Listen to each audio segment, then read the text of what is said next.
Las principales unidades de relieve de América Latina. En América Latina encontramos todas las grandes formas de relieve, como son las montañas, mesetas o altiplanicies, colinas o relieve de cuestas y llanuras o planicies. A continuación presentaremos una breve descripción de las grandes unidades de relieve de nuestro continente por subcontinentes. El número 1 es América del Norte, México. Como estamos hablando de América Latina, no tomaremos en cuenta a Estados Unidos ni Canadá. Por esto nos concentraremos en el relieve mexicano, el cual se caracteriza por su gran altitud, pues está compuesto por una gran meseta, que es la meseta mexicana. En el centro de su territorio está rodeado por 3 montañas que se denominan Sierra Madre Occidental, Sierra Madre Oriental y la Sierra Neovolcánica Transversal o del Sur.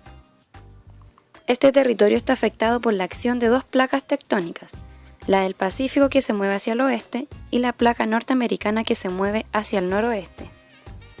No se trata de una zona de subducción de placas, sino que de transformación, por lo cual las placas tectónicas rozan o colisionan por alcance.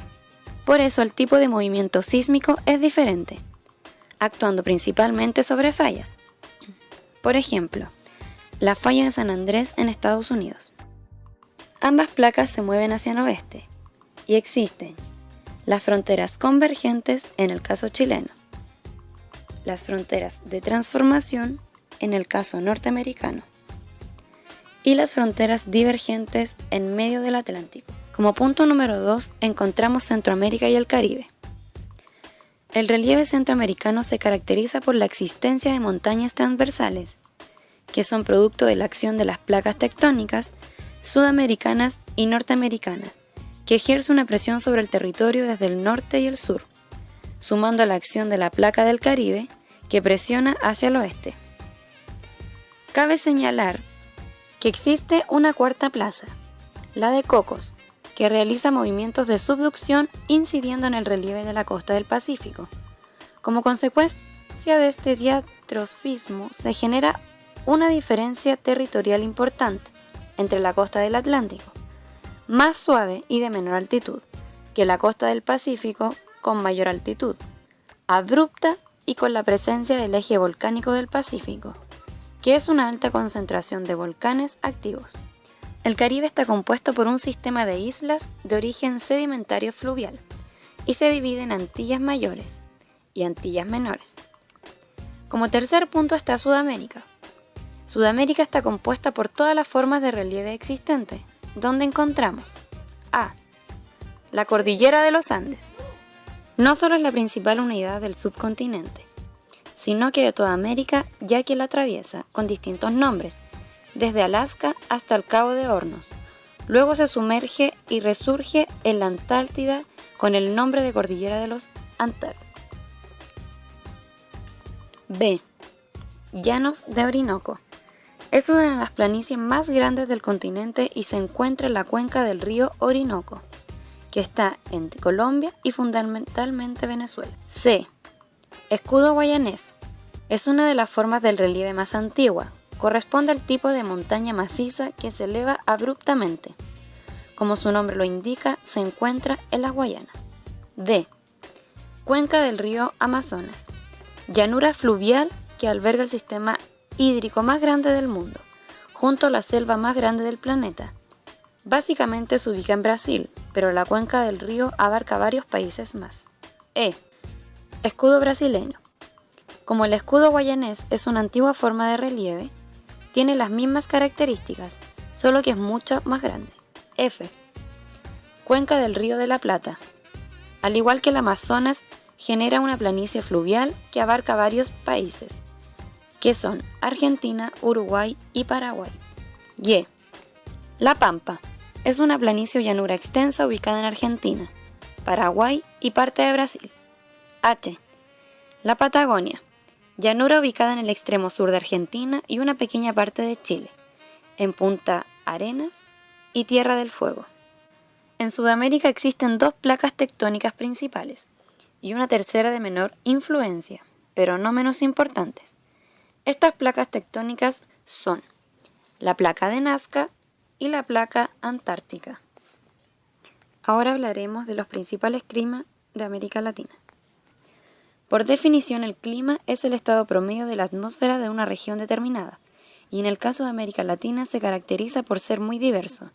La razón de este es que nuestro continente atraviesa de norte a sur el planeta, o sea, de polo a polo, y en el caso particular de América Latina, desde los 32 grados latitud norte hasta los 56 grados latitud sur.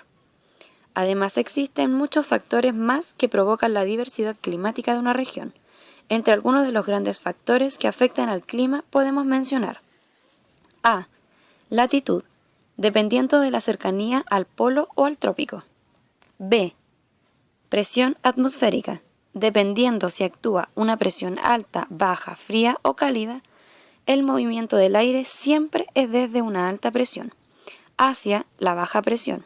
C. Altitud. A mayor altitud baja la temperatura, llegando a generar climas fríos de altura. D. Relieve. Las grandes montañas actúan como biombo climático, impidiendo el paso total de las masas de aire al centro de los continentes. E. Las corrientes marinas. Sean frías o cálidas, afectan la evaporación del mar, influyendo en el clima. El clima en Norteamérica. Las sierras madres y la sierra neovolcánica impiden el ingreso de masas de aire. Las altas presiones en verano, las bajas presiones en invierno, afectan a los vientos alisos y se obtiene como resultado un clima árido y semiárido. Los vientos alisios refrescan constantemente el aire del sur del continente y su dirección es circular, producto del efecto Coriolis, que actúa sobre los fluidos también. El clima en Centroamérica y el Caribe. Los cordones transversales impiden el ingreso total hacia el Pacífico de las masas de aire provenientes del Océano Atlántico. Por el relieve se producen pisos climáticos templados y fríos. Dentro de este encontramos vegetación de sabana, vientos alisios, vegetación selvática e influencia continental sudamericana. La corriente cálida del Golfo genera un efecto de humedad en la costa atlántica. Además, la existencia del relieve transversal y eje volcánico del Pacífico impide el paso total de las masas de aire hacia la costa del Pacífico. Esto explica las diferencias de vegetación entre ambas costas, siendo la más cálida y húmeda la selvática. El clima en Sudamérica. Las corrientes cálidas ecuatoriales generan huracanes y tifones en el Caribe. También la zona ecuatorial es de bajas presiones. Esto produce el efecto de continentalidad. La influencia corriente de Humboldt contribuye a la aridez del desierto de Atacama. Particularmente en la costa del Pacífico se producen dos fenómenos cíclicos que se conocen como fenómeno del Niño y de la Niña, que es cuando las aguas superficiales del Océano Pacífico se vuelven más cálidas, se le llama Niño, y cuando son más frías, Niña. Esto ocurre en las costas de Perú, Ecuador y norte de Chile. Principales climas de América Latina. El clima tropical.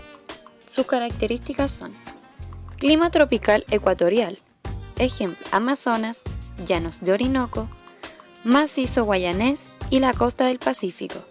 También existe el clima tropical con estación seca en la zona intertropical, que es vegetación de sabana. Los climas áridos. Sus características son: en el norte de México y en la costa del Pacífico de Sudamérica entre los paralelos 5 grados latitud sur y 30 grados latitud sur, donde son zona intertropical determinada por la acción de altas presiones en el océano. Los climas semiáridos. Sus características son: nordeste brasileño, el lago Maracaibo, que está en Venezuela, las altiplanicies andinas de Perú y Bolivia, las llanuras orientales del Chaco, que están en Paraguay, de la Pampa y de la Patagonia. Los climas templados. Sus características son: clima templado húmedo de la Pampa, que son sur de Brasil, Uruguay y nordeste de Argentina. Clima templado cálido y mediterráneo, en el propio del centro de Chile. Clima templado oceánico, que es bajo los 38 grados latitud sur, tiene precipitaciones abundantes. Los climas andinos se superponen a las demás zonas climáticas. Su rasgo deriva a la influencia de la altitud, principalmente en el sur de los Andes. Los principales sistemas hidrográficos de América Latina. Existen 3 grandes sistemas hidrográficos en el continente y se encuentran todos en Sudamérica. La principal característica común es que son ríos con gran caudal y que tienen la particularidad de ser navegables, siendo un gran aporte económico y comunicacional para los países de los cuales se encuentran. Los principales sistemas hídricos son: A. Río Orinoco, que nace en los altos de la Amazonía venezolana. Su longitud es de 2.000 kilómetros aproximadamente. Su drenaje de cuenca es cercano a los 880 kilómetros cuadrados. Entre sus características podemos encontrar que tiene escasa pendiente, por lo cual es navegable y tiene buenas condiciones de habitabilidad, por lo que en sus márgenes se concentra abundante población. B. Río Amazonas. Es un río gigantesco que abarca varios países, entre ellos Brasil. Su longitud es de 6.500 kilómetros. Su cuenca de drenaje es de 6 millones de kilómetros cuadrados. Nace en los Andes peruanos y desemboca en el Océano Atlántico en un estuario de 240 kilómetros de ancho que generó una isla en el Océano Atlántico. Entre sus características principales podemos mencionar que el río es el más grande del mundo en captación de agua, número de afluentes y volumen de descarga. Es el segundo más largo después del río Nilo. Desde el punto de vista biogeográfico, es un factor fundamental para la selva. Se ocupa gran parte de sus áreas de inundación. C. Río de la Plata. Este corresponde a la desembocadura de 3 grandes ríos que conforman el sistema hídrico. Estos son el río Paraná, el río Paraguay, que es su principal afluente, y el río Uruguay. Su estuario es de 300 kilómetros de ancho y tiene 35.000 kilómetros cuadrados de superficie. Desemboca en el Océano Atlántico formando un brazo de mar que separa a Uruguay de Argentina, sirviendo así de frontera. Es ideal para la actividad marítima comercial, desde tiempos de la colonia española. Debe su nombre al flujo de salida de dicho material, que le dio el mismo nombre al virreinato español. La población en América Latina. Los negros africanos fueron esclavizados para la producción de plantaciones agrícolas. Los pueblos originarios, producto del poblamiento americano, fueron bandas nómadas de origen asiático. Los mestizos son la mayoría de la población, producto de la mezcla de amerindios conquistadores europeos y africanos. Los europeos, en 2 periodos, que son en el siglo XVI con españoles y portugueses, ingleses, holandeses y franceses, y en el siglo XIX desde Italia, Irlanda, Alemania y España. Es importante tener claro que cuando nos referimos a América Latina lo hacemos pensando en los países de América de habla latina, es de lengua castellana, portuguesa y francesa. Si solo estuviéramos hablando de los países de lengua castellana, entonces diríamos Hispanoamérica. Por eso nos referimos a los de habla inglesa y holandesa como América sajona y a Iberoamérica, Latinoamérica más España y Portugal. Distribución de la población de América Latina estimada al 2014. La zona más poblada del continente se encuentra en América del Sur y particularmente en la costa atlántica. Los factores que influyen en la distribución de la población son varios. Entre ellos podemos encontrar A. Históricos. Procesos de conquista, colonia y post-independencia condicionaron el asentamiento humano. B. Entorno físico. Diversidad natural y biogeográfica dificultan el asentamiento humano. C. Políticas administrativas. Los países de América Latina no han logrado descentralizarse, Al contrario, tienden a concentrar capitales y producción. Y D. Económicos. Existencia de polos de desarrollo concentran población. Un ejemplo en los desiertos que concentran población mediante alguna actividad económica.